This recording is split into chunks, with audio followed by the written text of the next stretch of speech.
Bien. En la clase anterior estuvimos trabajando con la interpretación que se han dado a los 144.000 sellados del capítulo 14. 144.000 sellados. Algunos lo han interpretado como un grupo especial dentro de una comunidad más amplia. Un grupo especial, pero dentro de una comunidad más amplia. Un grupo de judíos, pero dentro de una comunidad judía que pasa durante la gran tribulación, que son seleccionados para predicar durante ese periodo. Otros indican que se trata de la totalidad de los redimidos durante aquel periodo de la gran tribulación. Otros lo interpretan como los redimidos tanto del Antiguo como del Nuevo Testamento. Es decir, desde Adán hasta la última persona que se convierta antes del fin de la historia de la humanidad. En los términos que estamos hablando, el fin de la historia de la humanidad. Solamente los creyentes, los cristianos podemos sostener ese punto de vista. Podemos afirmarlo con seguridad. Dios inicia la historia de la humanidad y Dios la termina, la concluye. El que la inició también la va a concluir a su debido tiempo. Eso es la afirmación concreta, lo que podemos afirmar con propiedad o seguridad. Otros indican que son judíos santos que ocupan los puestos de mando en el reino terrenal del milenio. Ocupan los puestos de mando en el reino milenial del milenio. El reino milenial, el reino de Cristo en la segunda venida. Son muchas interpretaciones. Nosotros las manejamos todas las que se sostienen. En el capítulo 15 del libro de Apocalipsis, ¿qué ve Juan? En ese capítulo 15 ve 7 ángeles con las 7 plagas postreras. Ve un mar de vidrio también mezclado con fuego y ve el templo. En un estado visionario, siempre en una situación visionaria, no literal. Los ángeles derraman sus copas sobre la tierra, sobre el planeta Tierra. El primero sobre la tierra. El segundo ángel derrama su copa sobre el mar. El tercer ángel derrama su copa sobre los ríos, los manantiales. El cuarto afecta al sol, el quinto sobre las bestias, el sexto afecta al río Éufrates y el séptimo afecta el aire. Bien, eso es lo que nos estuvimos viendo en la clase anterior. Y ahora vamos a ver la siguiente parte, la siguiente clase, que es la clase número 15. Estamos en la penúltima semana ya de clase. Hoy ya trabajamos 15, 16. Y la próxima ya concluimos esta materia y comenzamos la siguiente. De acuerdo a la malla curricular, la siguiente malla para del día jueves son religiones comparadas. Esa es la próxima materia. Religiones comparadas. Ahí es donde trabajamos con el hinduismo, budismo, islamismo, judaísmo, entre otras religiones, para compararlas con el cristianismo. Nos trasladamos al capítulo 17 del libro de Apocalipsis y comenzamos a analizar estas porciones bíblicas. Vamos a darle lectura en el capítulo, en el capítulo 17, verso del 1 al 6, hermana Belén, por favor.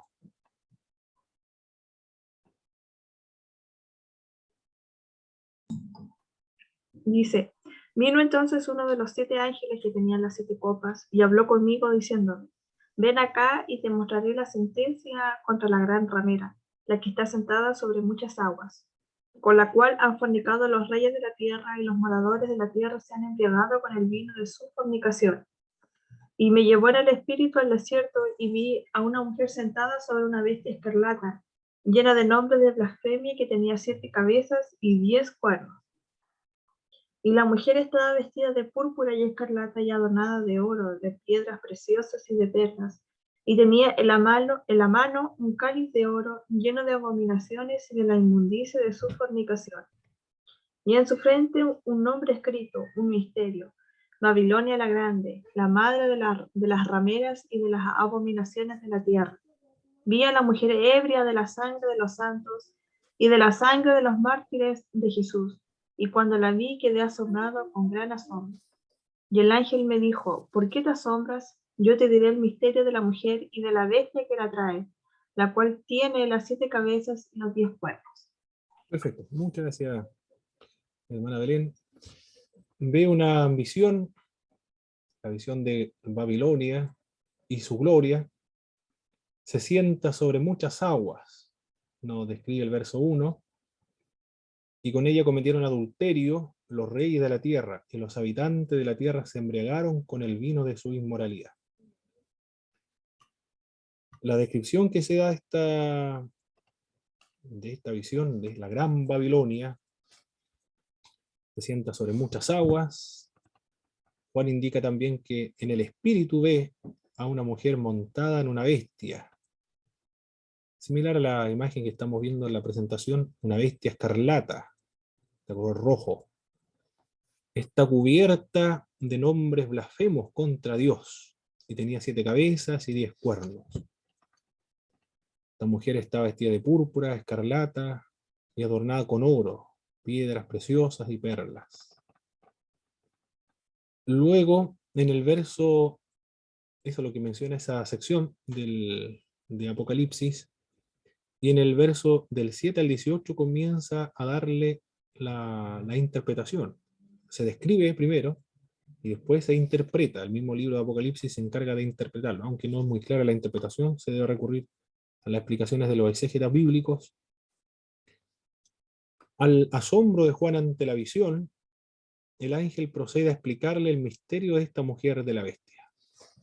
Señala que la bestia es la que antes era, pero ya no es, y está a punto de subir del abismo, pero va rumbo a la destrucción.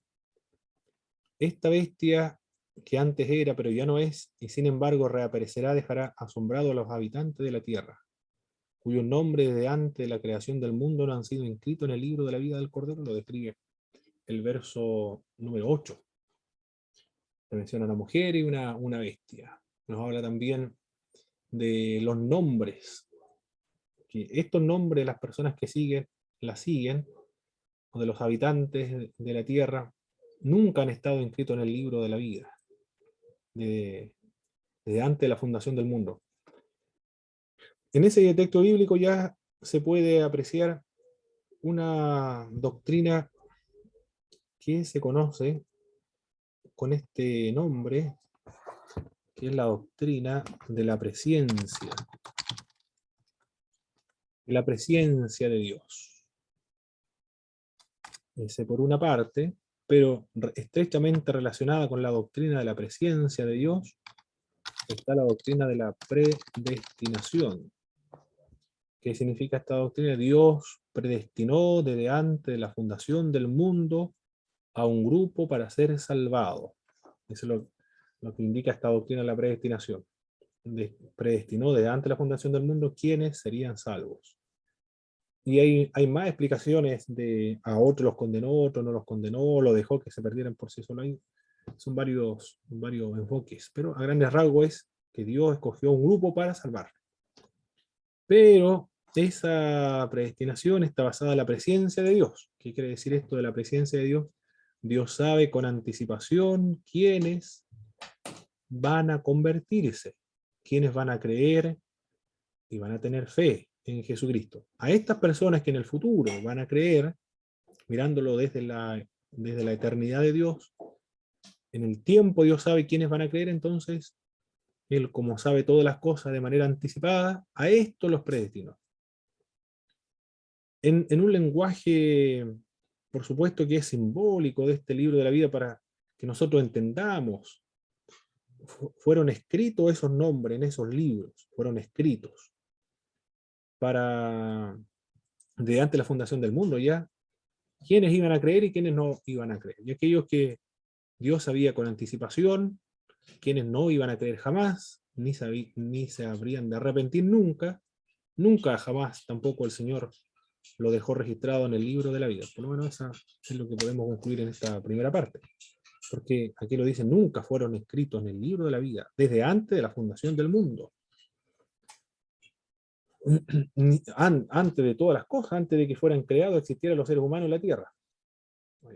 ¿Cómo se puede explicar esto? Con estos conceptos de la presencia de Dios y la doctrina de la predestinación.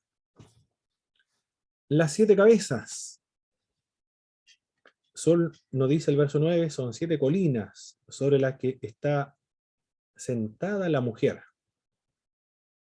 la gran Babilonia. También son 7 reyes. Aquí ya comenzamos con algunos problemas. Cuando dice 7 colinas, entonces nos está dando la ubicación geográfica, donde hay una ciudad que está sentada sobre 7 colinas, entonces nos está indicando la zona geográfica. Pero también nos dice el verso 10, son 7 reyes, es decir, son 7 colinas, pero pareciera que indicara, representan 7 reyes entonces. Entonces no está dando la situación geográfica, sino que está indicando que está sustentada sobre 7 reyes. Más que el lugar geográfico es donde se sustenta su poder, desde donde, quiénes son los que sustentan o sirven como presupuesto para su gobierno, de la Gran Babilonia. Y después continúan los detalles en el verso 10.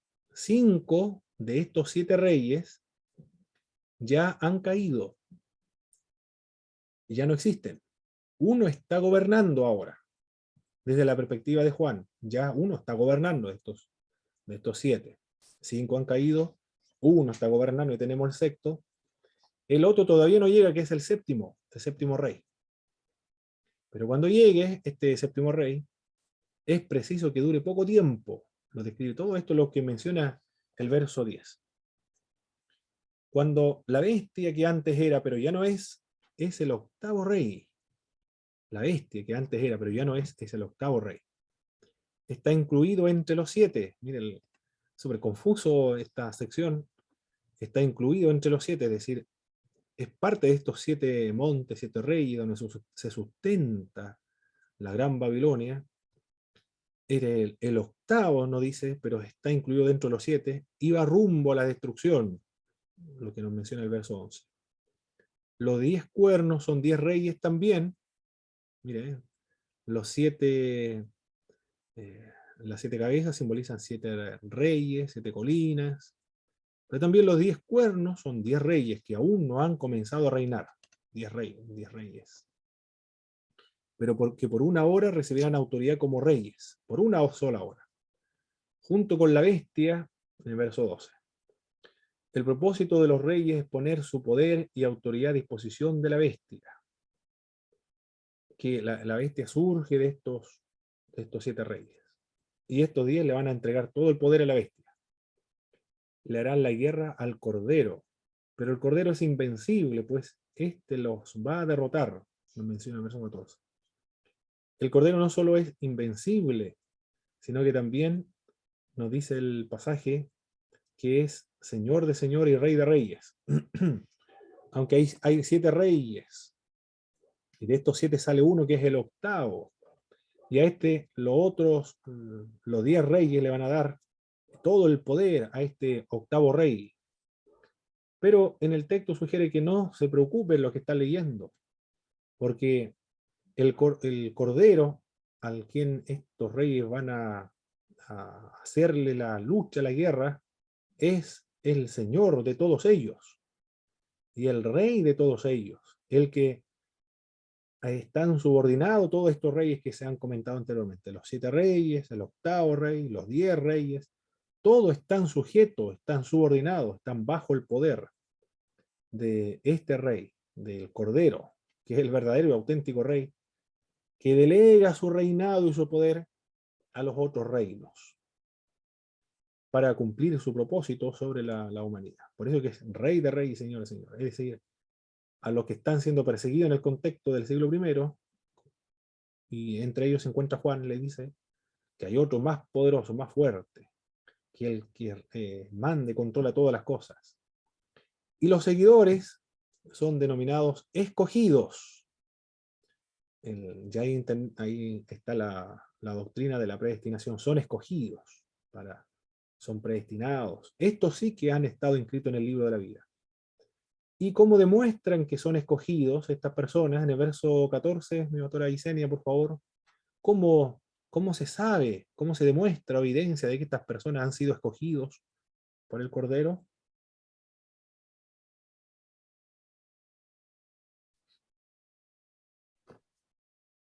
Porque han sido llamados, elegidos y han sido fieles. Muy bien. Son fieles, ¿ah? Así se demuestra. Así se demuestra que estas personas han sido escogidos, porque son fieles. Permanecen fiel, son leales al Cordero. No se han apartado, no han abandonado la fe, sino que siguen la instrucción del Cordero. Son denominados escogidos y fieles. Perfecto. Y aunque son perseguidos, el contexto es que son perseguidos. La iglesia a la cual se destina esta carta, o este género profético, o este género apocalíptico, el libro de Apocalipsis propiamente tal, se escribe a aquellas personas que están sufriendo la persecución del emperador romano. Y aquí esta porción le dice que el Cordero es más grande que el emperador romano, porque él es el Señor que lo dejó ahí, pero tiene poder también para sacarlo. Y si hubiesen conocido la historia de lo que va a ocurrir en el futuro, con la invasión de los bárbaros, por ejemplo, en el 476, me parece mucho la fecha, 474 cae en Roma, la esperanza extraordinaria que habrán recibido los creyentes de esa época, no lo sabían. Solamente lo intuían, tenían cierta esperanza por lo que menciona el libro de Apocalipsis, van a caer. Y que no va a quedar ningún vestigio de ella, de Roma, aunque permanece la del Oriente, que es la de Constantinopla o el Imperio Bizantino. En el Oriente, en la Constantinopla, actualmente Estambul, pero debe haberle causado gran esperanza para aquellas personas que están siendo perseguidas en esta época. El reinado y la ruina de la ciudad del anticristo, una maldición sobre la Babilonia. ¿Cuáles son las consecuencias vamos a ver cuáles son las consecuencias de la caída de la Babilonia, la razón de la caída, la exhortación al pueblo de Dios y las lecciones espirituales o aplicaciones prácticas de esta Babilonia? Hay una maldición sobre la Babilonia, las consecuencias de la caída. Vamos a ver cuáles son las consecuencias de la caída de esta gran Babilonia. Babilonia ha caído, nos dice toda esta porción del capítulo 18, verso del 1 al verso 24. Vamos a ir analizándolo rápido. Ha caído, se ha convertido ahora en una morada de demonios y en guarida de todo espíritu maligno y en nido de toda ave impura y también detestable. Le sobrevendrán plagas. ¿Cuáles son estas plagas? Pestilencia, aflicción, hambre, será consumida por medio de fuego, será derribada con una magnífica violencia y va a desaparecer de la tierra. Estos juicios son muy similares a lo que le aconteció al pueblo de Israel del norte y el 586 a Judá por haber quebrantado las leyes. Aquí el juicio de Dios sobre todas las naciones en realidad que quebrantan sus leyes son las mismas. Pestilencia, aflicción, hambre, fuego, derribada con violencia, desaparecerá de la tierra. Las naciones que son pervertidas, que constantemente violan las leyes de Dios, corren la misma suerte porque Dios es justo. Da a cada uno conforme a sus obras. La razón de los reyes de la tierra, que eran los los reyes de la tierra cuando vean la caída de la gran Babilonia. Llorarán de dolor, nos dice el verso 9, se mantendrán alejados también, gritarán lamentando la suerte de esta ciudad. Esos son los reyes de la tierra. Y los comerciantes, por otra parte, ¿qué harán los comerciantes? Llorarán, harán duelo por la ciudad, pues han perdido a la ciudad que les compraba sus mercaderías. También, como los reyes, ellos se mantendrán a distancia observando el desenlace de la gran Babilonia. Los capitanes de barco, los pasajeros, los marineros y todos los que viven del mar llorarán, lamentarán, pues con ella los que trabajaban del mar se habían enriquecido. Pero ahora ya la ciudad que le otorgaba estas ganancias ya no existe, ha caído. ¿Por qué cae esta ciudad? Porque las naciones han adulterado con ella del mismo modo que los reyes de la tierra, tanto las naciones como los reyes. Los comerciantes se hicieron ricos del despilfarro de la ciudad. Lo que se está sancionando aquí en esta parte, en el verso 3, es que se está acusando el despilfarro. No el ostentar recursos económicos, sino el despilfarro de la ciudad. El tener, pero de una manera no solidaria, de no compartir con los necesitados. Por eso se ha despilfarrado todos los recursos económicos de esta gran ciudad. Se entregó a la vanagloria, a la arrogancia y también se entregó al lujo, dice el verso 7. El despilfarro, la vanagloria, el lujo, por eso cayó, y también porque sus pecados se han amontonado hasta el cielo, y por sus graves injusticias. Pero parece que aquí está hablando algo más. Estará relacionada el despilfarro, el lujo, con las injusticias, lo más probable es que está todo relacionado aquí.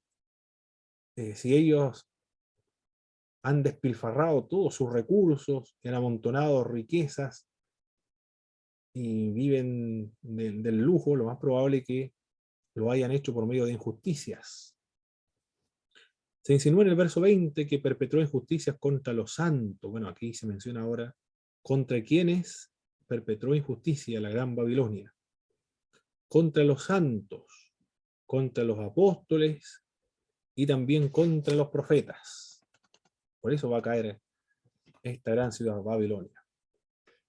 En el verso 24 se aclara que Babilonia derramó sangre de los santos, los profetas. También los comerciantes que ostentaron relaciones comerciales con Babilonia eran los magnates del mundo y engañó a las naciones con sus hechicerías. Todo eso se dice de esta Babilonia. La exhortación, estas son las características de esta gran Babilonia. Si lo vemos desde el punto de vista idealista o historicista, cualquier sociedad, cualquier régimen que ostente estas características del despilfarro, de la vanagloria del lujo, de las injusticias, de perseguir a los santos, a los apóstoles, a los profetas, al pueblo de Dios. En el verso 4, estamos en el capítulo 18 acá, en el verso 4, hermana Belén, ¿cuál es la exhortación a los que están leyendo este libro de Apocalipsis? Dice, salid de ella, pueblo mío, para que no seáis partícipes de sus pecados, ni recibáis parte de sus plagas. Muy bien. La invitación entonces es a salir. A salir, salir de en medio de ellos, pueblo mío. Y mire, si lo aplicamos, empleamos el método historicista, o el historicista, cualquier sociedad que tenga esta característica del despilfarro, del lujo, de la persecución, la injusticia, contra los santos apóstoles y profetas, el pueblo de Dios, se le dice, salgan de ello, no sean partícipes de este tipo de sociedad, de pueblos, regímenes, no participar, para evitar las plagas que vendrán sobre esta ciudad. No sé qué otra aplicación podrían encontrar en esta sección bíblica hermana Belén y doctora Isenia, ¿qué otra lección podría aplicarse acá? Podríamos extraer. Yo dije de un régimen, de una sociedad, pero puede tener otra aplicación también.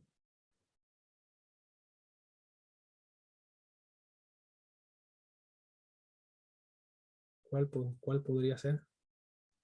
Puede ser, mi hermano Pablo, también ha aplicado el sistema religioso y político también, que a veces se entremezcla para poder representar a esta Babilonia que nos muestra la palabra.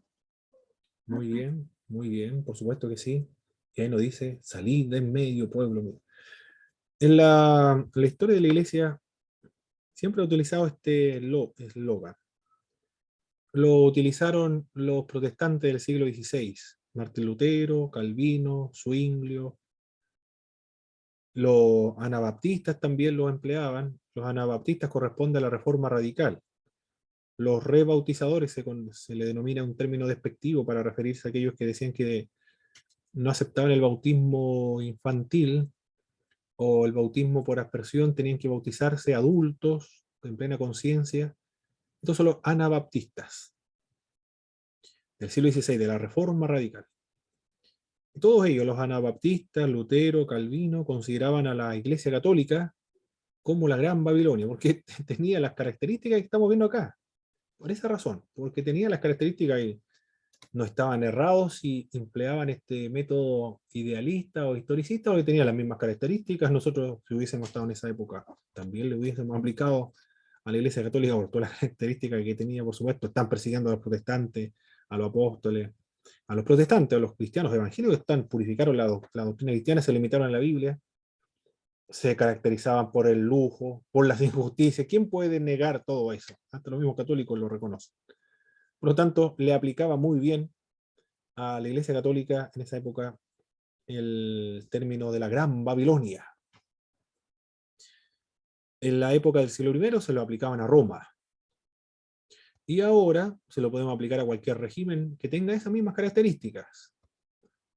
A la Unión Soviética, cuando existía la Unión Soviética, al régimen de Fidel Castro, el régimen comunista en Cuba, Corea del Norte, y en cualquier otra parte donde existen estos regímenes que tengan esas mismas características. Se le puede aplicar con propiedad el término la Gran Babilonia. Y durante la época de la Gran Tribulación habrá una sociedad, un pueblo, una ciudad o una nación con estas mismas características. Por eso le invita a salir de medio pueblo mío.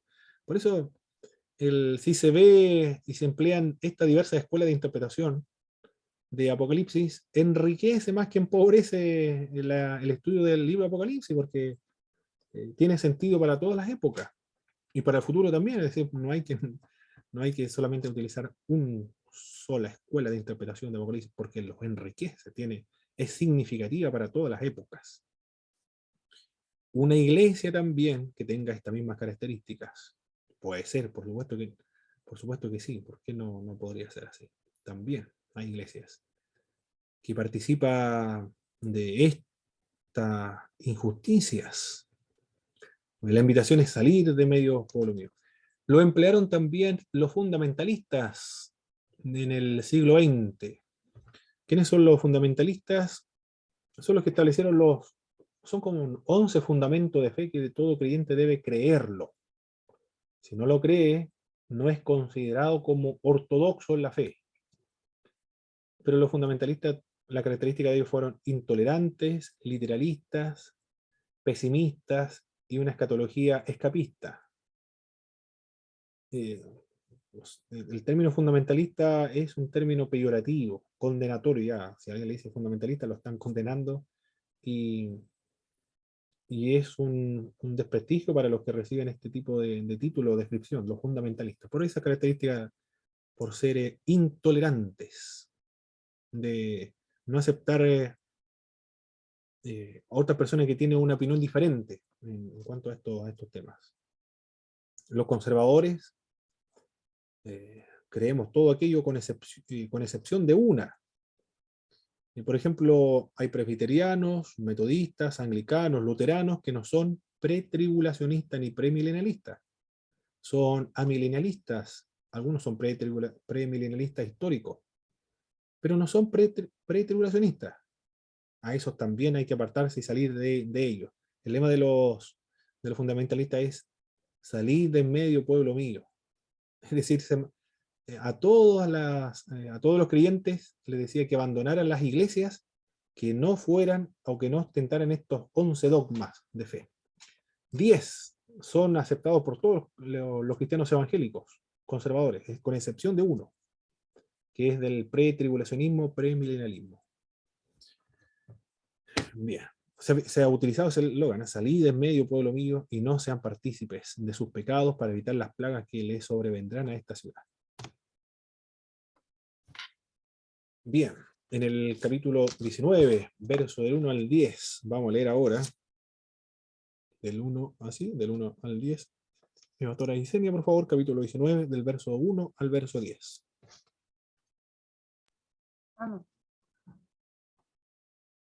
Después de esto oí una gran voz de gran multitud en el cielo que decía: Aleluya, salvación y honra y gloria y poder son del Señor Dios nuestro, porque sus juicios son verdaderos y justos, pues ha juzgado a la gran ramera que ha corrompido la tierra con su fornicación y ha vengado la sangre de sus siervos de la mano de ella.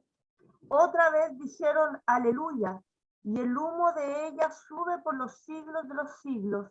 Y los 24 ancianos y los 4 seres vivientes se postraron en tierra y adoraron a Dios, que estaba sentado en el trono, y decían: Amén, aleluya. Y salió del trono una voz que decía: Alabad a nuestro Dios, todos sus siervos, y los que le teméis, así pequeños como grandes. Y oí como la voz de una gran multitud, como el estruendo de muchas aguas, y como la voz de grandes truenos que decían: Aleluya, porque el Señor nuestro Dios poderoso, todopoderoso reina. Gocémonos y alegrémonos y démosle gloria, porque ha llegado las bodas del Cordero y su esposa se ha preparado, y a ella se le ha concedido que se vista de lino fino, limpio y resplandeciente, porque el lino fino es las acciones justas de los santos. Y el ángel me dijo: escribe, bienaventurados los que son llamados a la cena de las bodas del Cordero. Y me dijo: estas son palabras verdaderas de Dios. Yo me postré a sus pies para adorarle. Y él me dijo: mira, no lo hagas. Yo soy consiervo tuyo y de tus hermanos que retienen el testimonio de Jesús. Adora a Dios, porque el testimonio de Jesús es el espíritu de la profecía. Perfecto, muchas gracias. Dios condena a Babilonia y vindica la sangre de sus siervos. Comienza el reinado del Señor. Se celebra las bodas del Cordero, verso 7 y el verso 9. Aquí se dan acciones de gracias por los juicios sobre la gran Babilonia. El rey recibe con la caída de Babilonia coincide también la boda del Cordero. En el verso 10 vemos cuál es el espíritu que inspira a la profecía. Hay es claro en ese texto, el espíritu que inspira la profecía. En nuestra Reina Valera es más complejo identificarlo, pero en las versiones actuales de la Biblia es mucho más claro, que responde a esta pregunta: ¿cuál es el espíritu que inspira la profecía?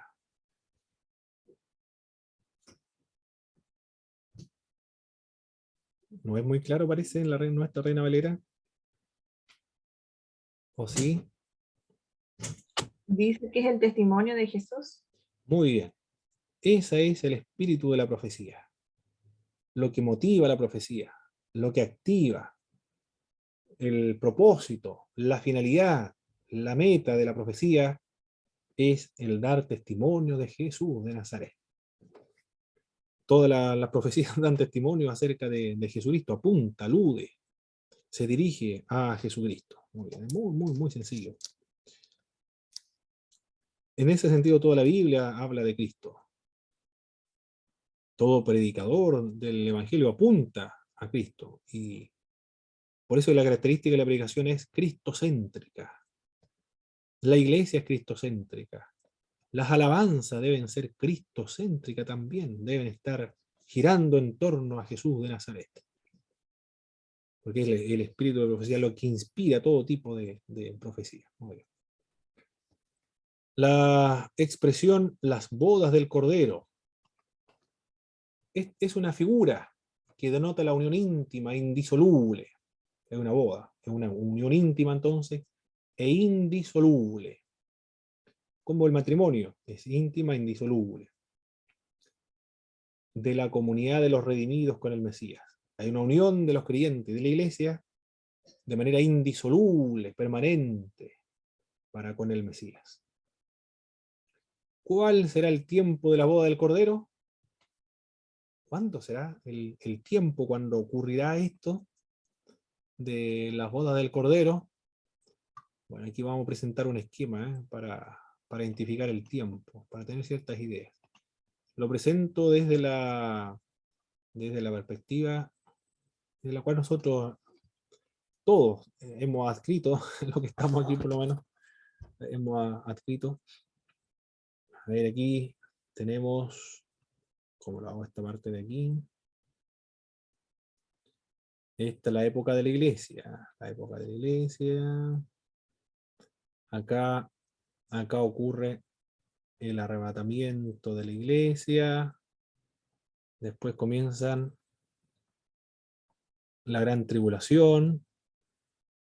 Esto aquí es la gran tribulación, ¿eh? Voy a poner la gran... Uy, que me quedó fea la guía. Pero no, se entiende. La gran tribulación. Este es el arrebatamiento porque la iglesia va al cielo. Esta es la segunda venida de Cristo. Visible. Baja a la tierra. Y después comienza el milenio. Ahí está el milenio. Ya. Con la mano derecha quizás me resulte mejor. Ahí tenemos el milenio.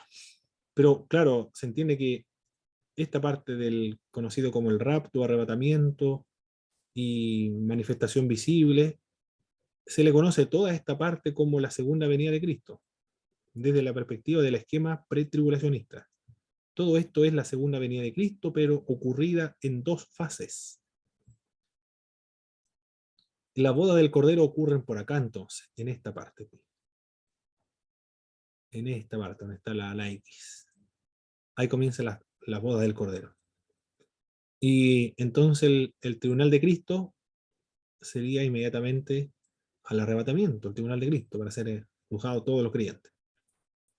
Y ahí puede haber una pregunta, pero ¿cómo tantos millones y millones de personas van a ser examinados conforme a sus obras para determinar las recompensas? Si son tantos millones, ¿cuánto se va a demorar?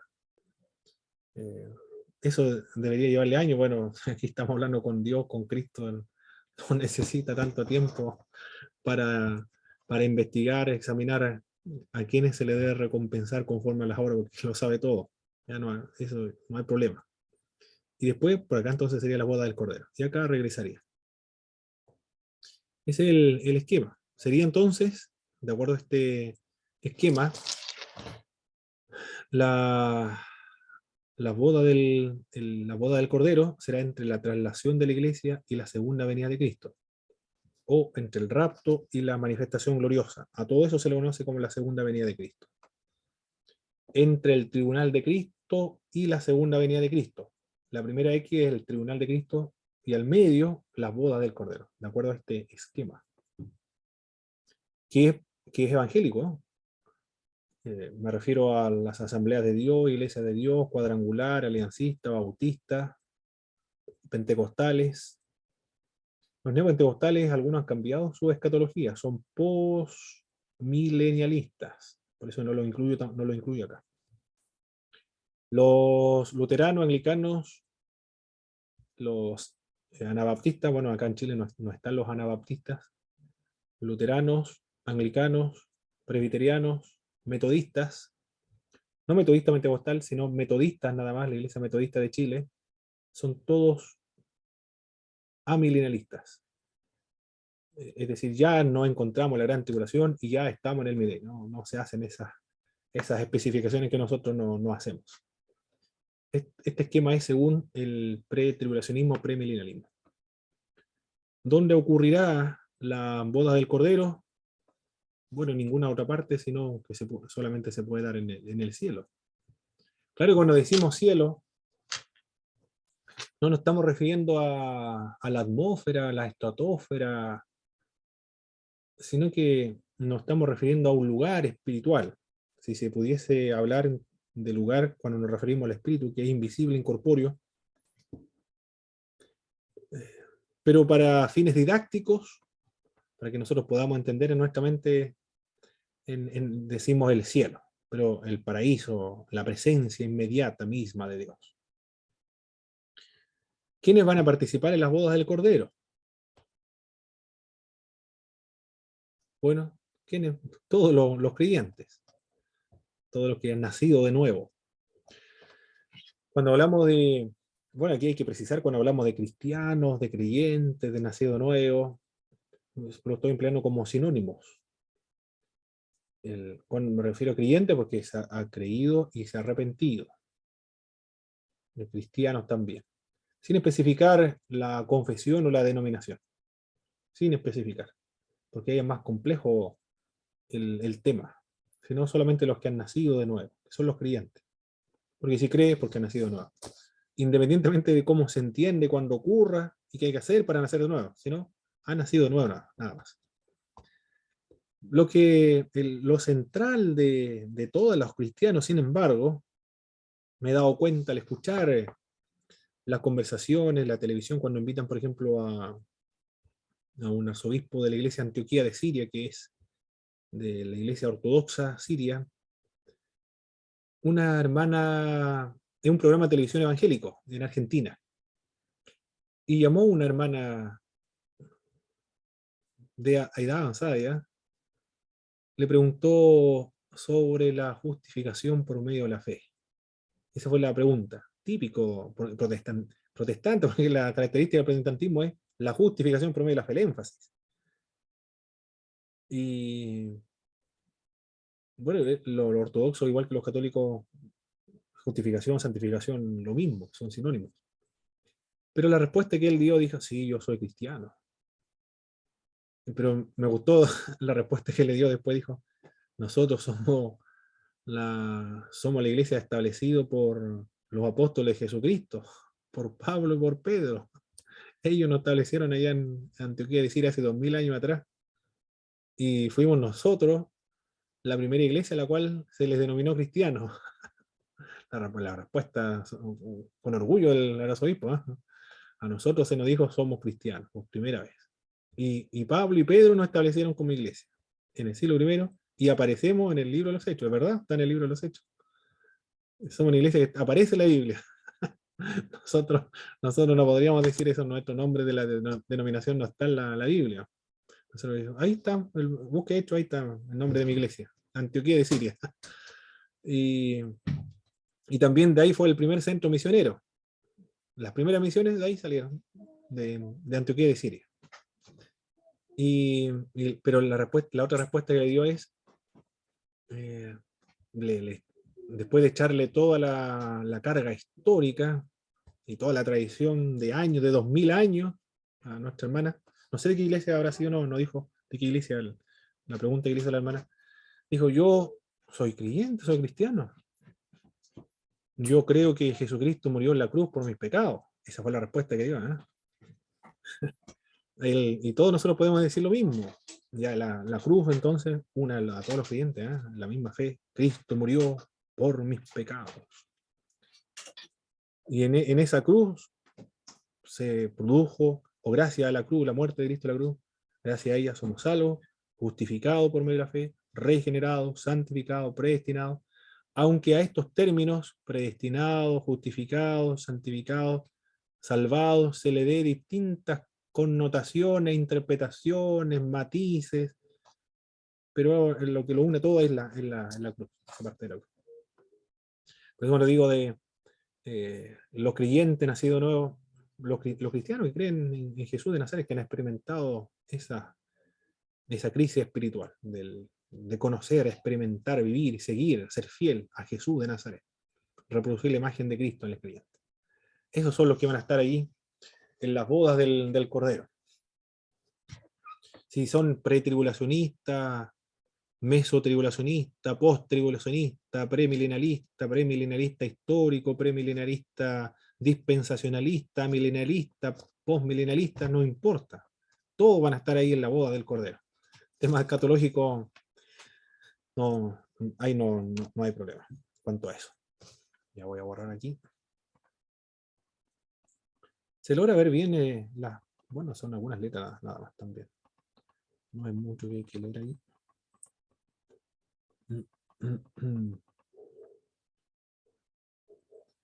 Esta imagen es sumamente típica en algunas iglesias, están en los frontales de la iglesia.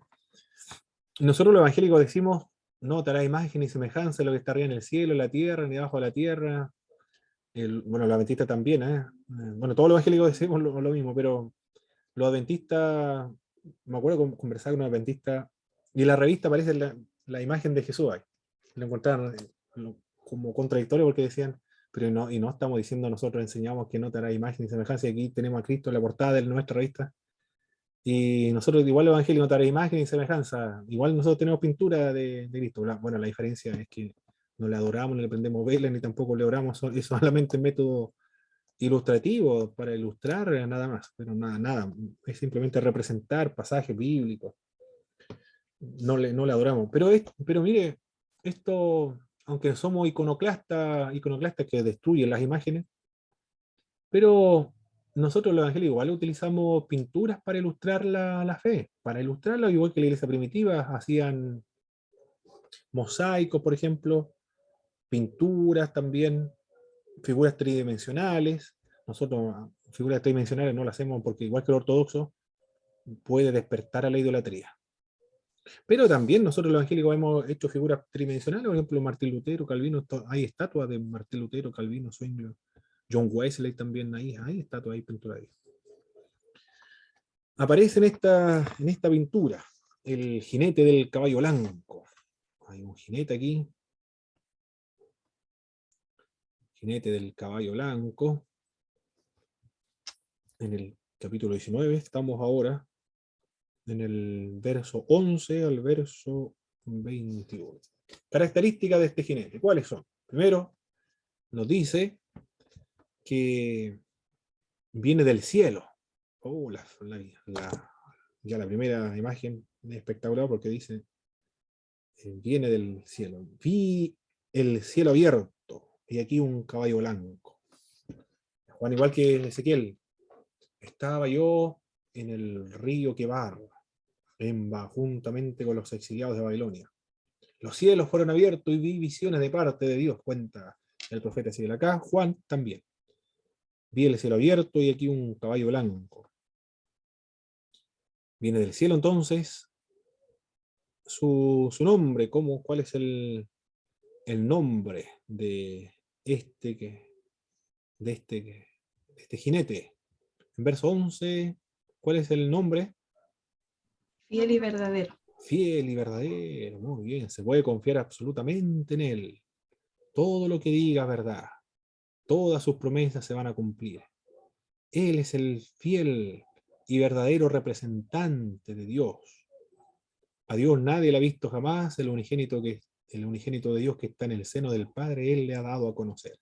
Muy bien, fiel y verdadero entonces. ¿Y qué más hace este jinete? Juicio y pelea. Con justicia, muy bien, dicta sentencia. Y con justicia hace la guerra. Nos dice él, todo esto se encuentra en el verso, mire todas las características de Jesucristo. Ahí tenemos un sermón para hablar de Cristo. Al aire libre, la iglesia, en un culto evangelístico, las características de Cristo. El culto evangelístico tiene la finalidad, bueno, el culto evangelístico es darle a conocer la pecaminosidad del ser humano, indicarle cuáles son los medios para salvarse, presentarle a Jesucristo, la obra de Cristo. Aquí se exalta, se presenta Jesús de Nazaret. Es justo lo que está haciendo. Todo lo que nos ha contado el libro de Apocalipsis. La tercera parte de los seres humanos fueron muertos. Comenzó a pisotear a los seres humanos como uvas.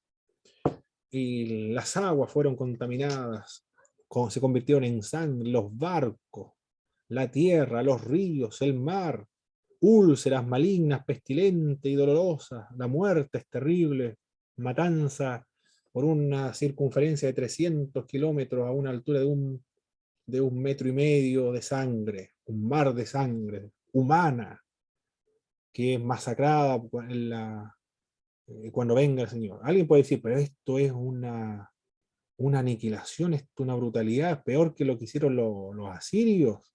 Y aquí, si alguien hace esa pregunta, aquí le está diciendo, Él es justo. Lo que está haciendo es justo. Porque en justicia sentencia y hace la guerra. Esta guerra es justa, la que Cristo está llevando a cabo. Un satanista entró a una iglesia y comenzó a voltear todo lo que encontraba, dar vuelta a las mesas, todo lo que encontraba. Una iglesia católica parece que entró. Y cayó una Biblia y se llevó la Biblia, ¿no? La botó y después la recogió y se la llevó. Y leyó una parte, comenzó a leerla y dijo, Dios ha matado más gente que el diablo. El diablo delante de Dios con todos los muertos que ha causado es una alpargata delante de Dios. Yo voy a seguir a Dios, dijo él antes que Satanás, porque ha matado más gente. Y se convirtió, se hizo cristiano el satanista, porque le dio las muertes que causó en toda la historia. El diluvio, por ejemplo, mató a toda la humanidad en agua. Y los cananeos también, un ángel, 185.000 en una sola noche, aniquilaron un ejército completo de los peores, ejército peor, más terrible. Yo creo que todo leyó Apocalipsis, también leyó. Entonces dijo él, no, él sí que es digno de seguir, porque este sí que es más terrible que Satanás. Satanás es una alpargata delante de Dios. Bien, en el verso 12 dice, sus ojos son como llamas de fuego y ostenta en su cabeza muchas diademas. Verso 12. Estas múltiples coronas indican que tiene una soberanía ilimitada. Diadema, una corona de un rey. Eso es diadema. Yo pensaba antes que los diademas eran unas perlitas que se quedaban acá en las coronas. Pero diadema es un término griego que se refiere a una corona de real. Eso es diadema. En griego, diadema es una corona de la realeza, porque en griego la corona de victoria se le denomina estéfanos, y diadema es la corona de un rey. Y dice, tiene 12 diademas. O sea, ¿cuánto? Es muchas diademas, muchas coronas. Indica que Él es soberano y su soberanía es ilimitada. Por eso que es Señor de señores, Rey de reyes, porque es ilimitada su soberanía. Por eso esta doctrina de la guerra espiritual, de que hay algunos lugares que está poseído por demonios, que para hacer evangelismo hay que hacer guerra espiritual, identificar al príncipe de este lugar, el príncipe del demonio, y luego tienen que expulsarlo, hacer cartografía espiritual, expulsar al príncipe de ese lugar, y después comienzan a evangelizar. Se presume, de acuerdo a esa doctrina de la guerra espiritual, que hay un Dios, un demonio que controla, y pareciera que Dios no controlara ese territorio, no tiene poder, porque ellos tienen que ayudar a Dios para expulsar a un eventual supuesto demonio que está ahí controlando. No hacen nada lo de la guerra espiritual, los neopentecostales, sin antes hacer cartografía espiritual. Y Apocalipsis, bueno, no solamente Apocalipsis, toda la Biblia, que Dios tiene control ilimitado sobre todas las cosas, y todo está más bien dentro de Dios. Y aquí me dice una soberanía ilimitada, es decir, no hay ningún lugar, ningún punto, ningún rincón del universo donde su presencia no esté presente, activa, y es intensa. Parece que es incomprensible esa doctrina de la guerra espiritual. hay que derrocar a un demonio de un tal lugar para que comience a producirse las conversiones de la gente. Lleva inscrito un nombre que nadie conoce, sino solamente el mismo en el verso 12. Se viste con un manto teñido en sangre. ¿Y su nombre? ¿Cuál es el nombre? Verso 13, hermana Danay. En el verso 13. El verbo de Dios. En la palabra, el logos. Mi profesor de griego hace tiempo, 2011 creo que fue, de Cleto Pérez se llamaba, un boliviano. Cleto Pérez. Del verbo, él dijo que, bueno, el griego es logos, palabra.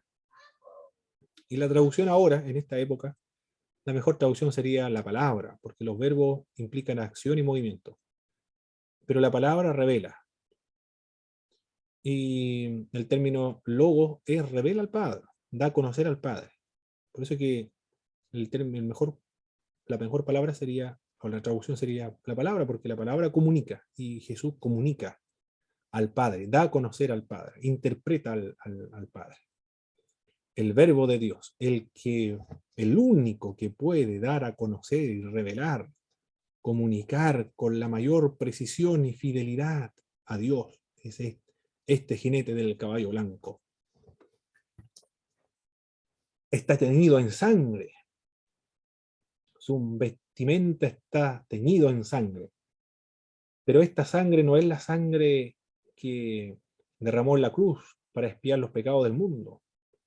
Esta sangre no es suya, sino que es la sangre de sus enemigos, que le ha salpicado, porque ha zapateado, ha pisoteado, ha derrotado a sus enemigos. Por eso que sus vestiduras quedaron teñidas en sangre. Son la sangre de sus enemigos. Increíble la imagen que vea. Los cristianos que están siendo perseguidos por Roma en esa época, por los soldados romanos, ven esta imagen. Aquí a Cristo, que ha hecho justicia, que ha destruido y acabado a sus enemigos. Y la sangre de sus enemigos tiñe en el manto de Cristo. ¿De qué está hablando entonces? De su victoria inminente. Mire la esperanza que le da a los creyentes que están en persecución. La esperanza inminente. Hay una victoria inminente. El ejército del cielo le sigue, en el verso 14. Está a su disposición. De su boca sale una espada aguda con la que herirá a las naciones y gobernará a las naciones con puño de hierro. En el verso 15 también dice, exprime uvas en el lagar del furor del castigo que viene de parte de Dios. Exprime uvas, la imagen es que está exprimiendo a los incrédulos, a los mundanos, a los profanos. No sé si será correcto, hermanos, hermanas, de emplear estos términos para referir, o será contraproducente cuando se predica al aire libre, los incrédulos, los mundanos. Será un poco ofensivo, ¿no? Incrédulos, mundanos. ¿Será contraproducente o estará bien? ¿Qué creen ustedes?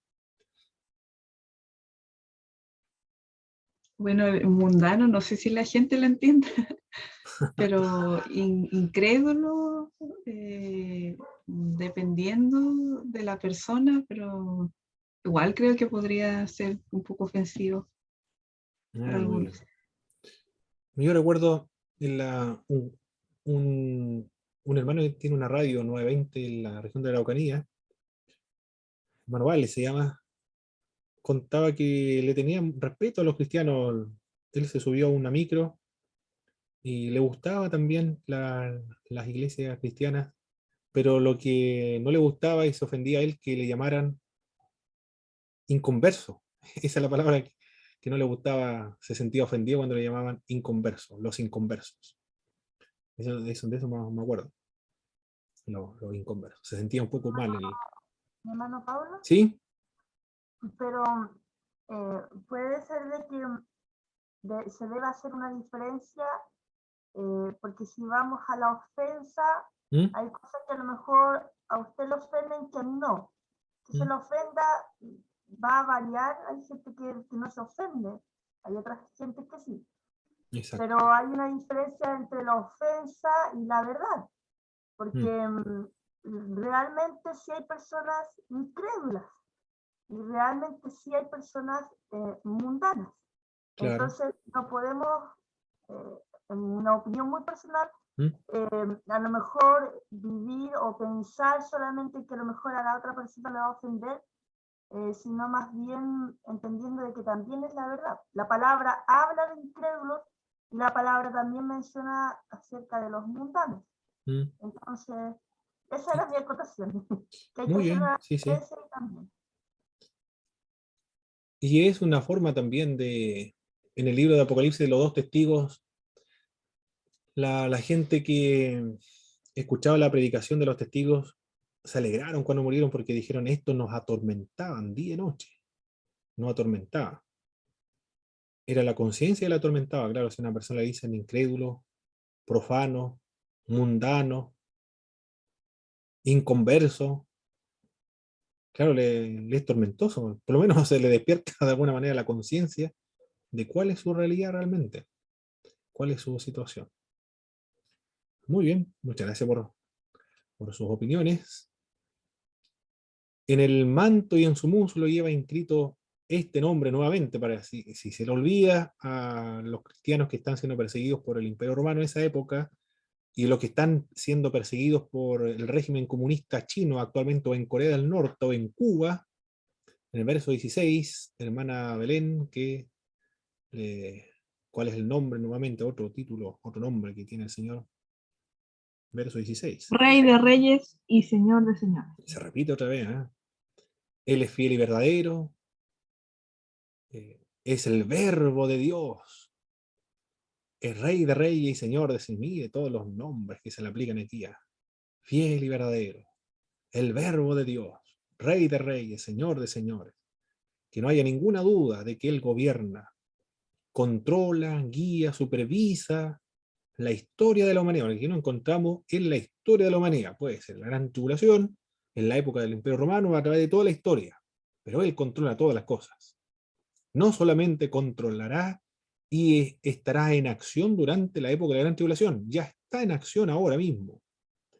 Y controla ahora mismo la historia de la humanidad, todos los conflictos que existen en el mundo. Imagínense, ahora está el mundo temeroso. Está realmente los periodistas asustados que un humano, un ser humano, en Rusia, Vladimir Putin, pierda el sentido y mande un misil, que ya lo está mandando, misiles velocísimos que no pueden ser interceptados por nadie. Envió ya 3 a Ucrania, lo probó anteriormente uno, ahora ya lo probó efectivamente contra una ciudad con Kiev, pero ahora amenazó a Inglaterra con enviarle una ojiva nuclear 3000 veces más potente que Hiroshima, con con un solo misil puede hacer desaparecer toda la isla de Inglaterra, imagínense. Es decir, ahora sí que están muy preocupados esta gente, ¿eh? Porque se está volviendo más agudo, más crítico. ¿Tienen poder estas personas para destruir el mundo varias veces y quieren simplemente no va a quedar continente, gente viva en los países que se van a ver en conflictos? Porque tienen mucho poder para destruir el planeta varias veces, varias veces. Ahí estamos viendo. Y acá, ante este temor, este descontrol, esta angustia, esta incertidumbre de lo que va a ocurrir más adelante, acá lo está diciendo, Él es el Rey de reyes y Señor de los señores. Tiene control sobre todas las cosas. No hay nada que ocurra sin la autorización, sin el poder de Dios. Algunos dicen, ya está enfermo Vladimir Putin, de repente le vienen unos terribles dolores, parece que tiene Parkinson también, entre otros. Bueno, algo hará el Señor para que no se vuelva más crítico, más agudo la situación mundial. Pero nuestra esperanza es esa, Jesús es el Rey de reyes y Señor de señores. Pone reyes, saca reyes. No hay ninguna duda de eso. Él es el verbo de Dios, fiel y verdadero también. Todo lo que promete y nos dice la Sagrada Escritura se va a cumplir. Y se encargará de arrojar a la bestia y al falso profeta al lago de fuego y azufre. También se le denomina aquella parte el infierno, el lago de fuego y azufre, que es la muerte segunda. El lago de fuego y azufre, entonces,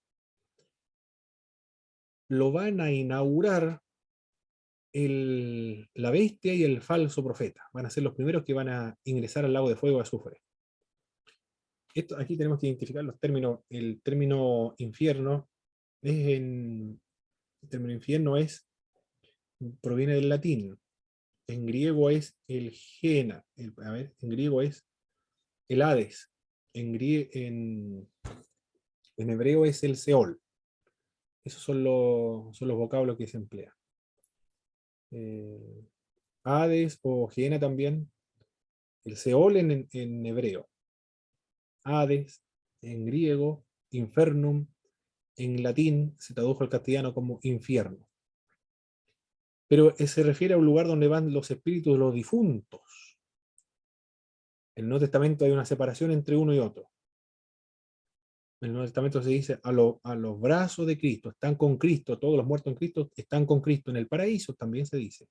Pero no el paraíso definitivo, porque están incorpóreos, no están con un cuerpo resucitado. Del mismo modo ocurre con los incrédulos, se van al infierno también. Y están siendo atormentados, pero tampoco es el definitivo, porque no tienen cuerpo y alma. El que estamos hablando acá del lago de fuego azufre es el definitivo para los incrédulos. Porque aquí fue arrojado la bestia, el falso profeta, el anticristo, el falso profeta. Pero todavía los incrédulos todavía no son resucitados. Cuando sean resucitados con cuerpo y alma, no sé si ahí van a ser un cuerpo, no se puede decir cuerpo glorificado, pero algún tipo de cuerpo van a tener de tal manera que estando en el infierno, que el lago de fuego azufre, también este término infierno, se aplica al lago de fuego azufre, estarán perpetuamente para siempre por la eternidad siendo atormentados, con cuerpo y alma ahora. No solo, ahora están con el alma sufriendo, pero cuando sean arrojados al lago de fuego azufre, con cuerpo y alma, estarán por toda la eternidad sufriendo. Y los primeros que son integrados, arrojados al lago de fuego azufre, es el anticristo y el falso profeta. Los primeros, después vendrá Satanás. Y después vendrán todos los incrédulos. Y en el verso 19, verso 21, exterminará a los ejércitos que se atrevieron a enfrentar a este jinete del caballo blanco. Lo va a exterminar. ¿Quién será capaz de enfrentarse contra Jesús si solamente un ángel mató a 185.000 de los asirios en una sola noche? ¿Qué atrevimiento más grande? Una pulga, una hormiga enfrentándose a un ferrocarril que vino en una locomotora.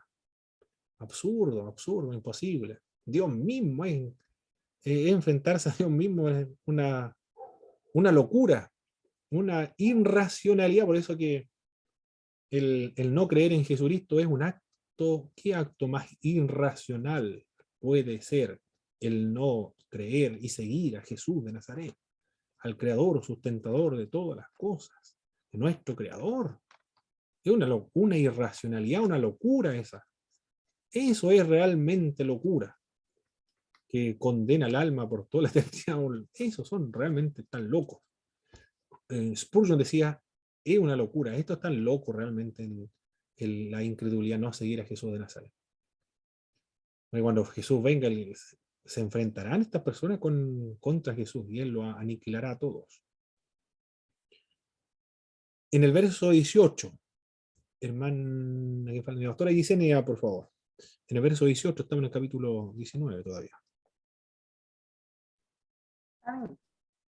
Dice, para que comáis carnes de reyes y de capitanes, y carnes de fuertes, y carnes de caballos y de sus jinetes, y carnes de todos, libres y esclavos, pequeños y grandes.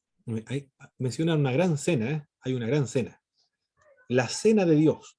Anteriormente hablaba acerca de la cena de las bodas del Cordero. Ahora se menciona la cena de Dios. En esta escena van a comer las aves. van a servir de alimentos. ¿Qué va a haber aquí? Se va a servir acá. Carne de reyes, de jefes militares, de magnates, de caballos, sus jinetes, de toda clase de gente libre y esclavos, grandes y pequeños. Van a quedar tendidos en el campo de batalla para que alguien alimente se alimente de esas carnes. Eso es lo que ocurre. Aquellos que se enfrentan a Cristo, el jinete del caballo blanco. Muy bien. Hemos finalizado esta primera parte. Vamos a dar un repaso de lo que estuvimos viendo. No lo mencioné más aquí. A ver, ¿dónde estoy?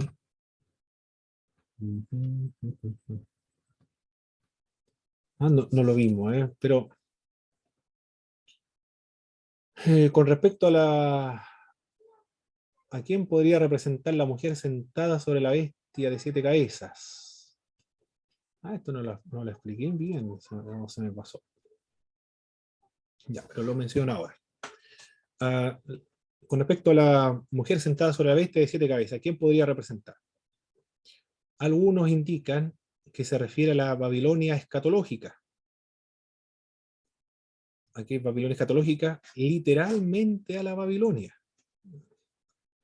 Es decir, habrá en el último tiempo, antes de que Cristo vuelva, una ciudad que se va a llamar Babilonia, que tenga esas mismas características. Esto lo dice Evis Carballosa, pero Evis Carballosa se fue al extremo, no adscribo a esa interpretación porque él dice, ¿y cómo sabemos que va a existir una Babilonia? Porque la Biblia lo dice, Babilonia.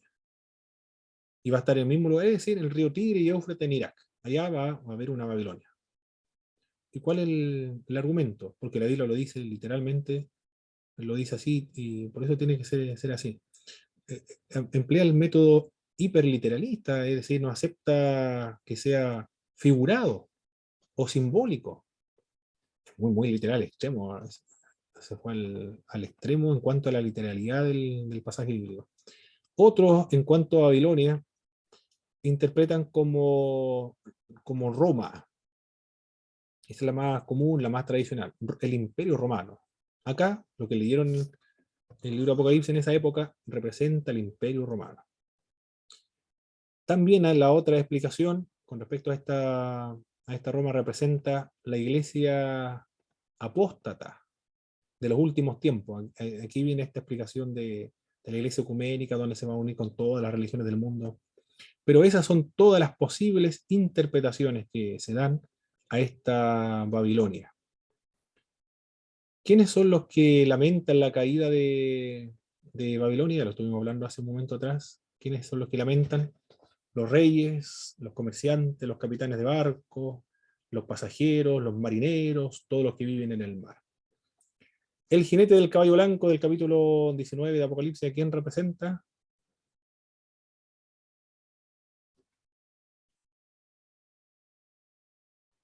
A Cristo. Muy bien, representa a Jesucristo. ¿Cuáles son los títulos que se utilizan para referirse a Jesús? O los nombres. Títulos o nombres. Fiel y verdadero. Fiel y verdadero, muy bien. El verbo de Dios. El verbo de Dios. Rey de reyes y señor de señores. Rey de reyes y señor de señores. Mire, tiene un sermón de 3 puntos ahí. Los nombres de Jesucristo. Perfecto. Vamos a descansar un momento y volvemos a las 9. A las 9 de la noche con la ayuda del Señor. Nos vemos, mis estimadas hermanas. Pastor igual. Bendiciones.